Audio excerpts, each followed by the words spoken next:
Welcome to BK Academy of Chess. This is Black Knight, and today we're going to analyze the Lucena position. It's one of the most important positions to learn in endgame theory, along with the Philidor. Now, this is winning for white. So let's go over this. It is black to move. How should black move?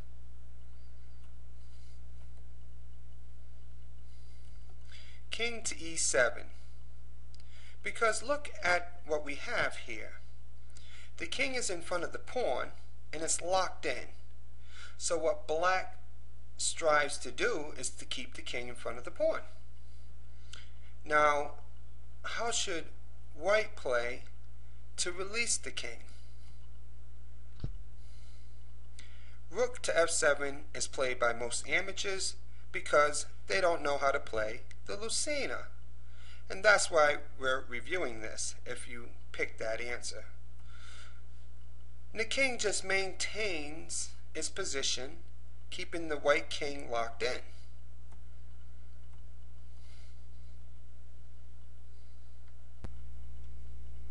Now let's look at how white should handle this position. His first move should be rook to e1, checking the king so that the king has to give up at least the f8 square. So how should black play? Now, king to f6 looks like the best move because he moves the king closer to the pawn.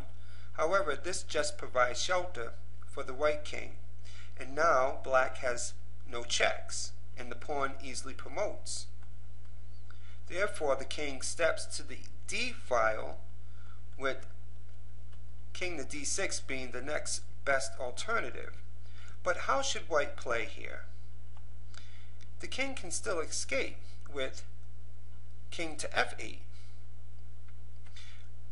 When black checks the king, how should white continue? King to e8, right? Now black has no more checks. So he attacks the pawn, and how should white play?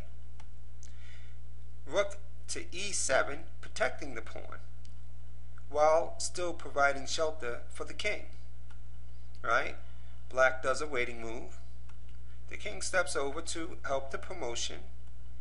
Black checks, and how should white play? He simply blocks the checks with his own rook, and now he promotes the pawn. Now let's review black's best try, and that is king to d7, because it looks like the king can now escape from in front of the pawn, which it can, and it can do it safely, but it can't win the game this way, because black will continually check the king, and when the king steps away, he'll attack the pawn, and white will have to go back in front of the pawn to start over. So the question is, how does white successfully remove the king from out in front of the pawn and promote the pawn? Aaron Nimzovich calls this building a bridge. And a bridge is from the 7th rank to the 8th rank so that the pawn can promote. I'll show you what I mean. The correct answer is rook to e4. Rook to e5 can be played too, but this is the preferred method. Now, black does a waiting move so that when the king comes out, he can check the king, right? And he just continues harassing the king as he did before. And how should white play here? Well, now that he has the rook to cover, he plays the king to g5, right? And here the bridge is built, and many people misunderstand this. They think the rook is the bridge, but a bridge is not built to cover. It's built to cross over. The bridge here is between g7 and g8 because now the pawn can cross over to be promoted. However, black has one trick up his sleeve, right? And when you see white play rook to e4, you say to yourself, white knows what he's doing, right? But you don't resign here, right? Because you still have one more trick. Now when the king steps aside, it's still protecting the pawn, black has this. Now, how should white play in this position? Right? Because the king cannot move without being checked or without leaving the pawn, and the rook is attacking the pawn. Right? Now, what black is hoping for is this move, rook to e5, so that the rook can cover the king from checks. Right? But if white plays this move, how should black play?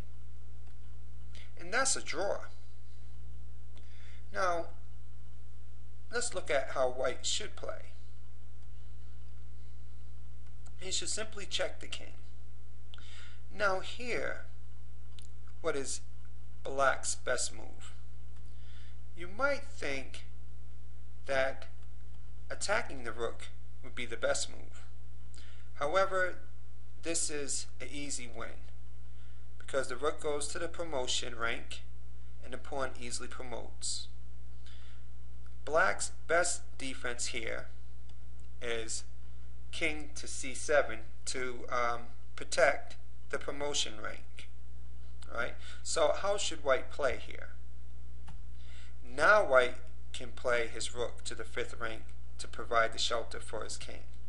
And then together the king and rook build the bridge for the pawn to cross over.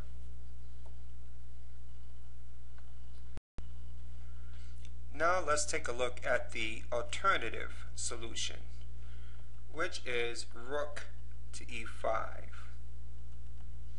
Now if you're playing black, how should you play against this? You attack the rook, right? Now when the king comes out, or basically white may decide to give up the rook in order to promote the pawn. And if black checks the king, he simply moves it to e8, where the rook can no longer harass the king, right?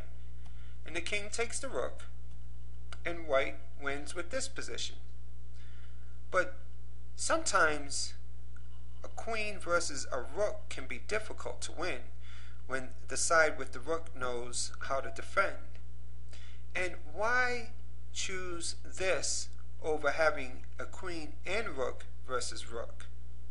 That's why I suggest rook to e4 to build the bridge. Thanks for tuning in to BK Academy.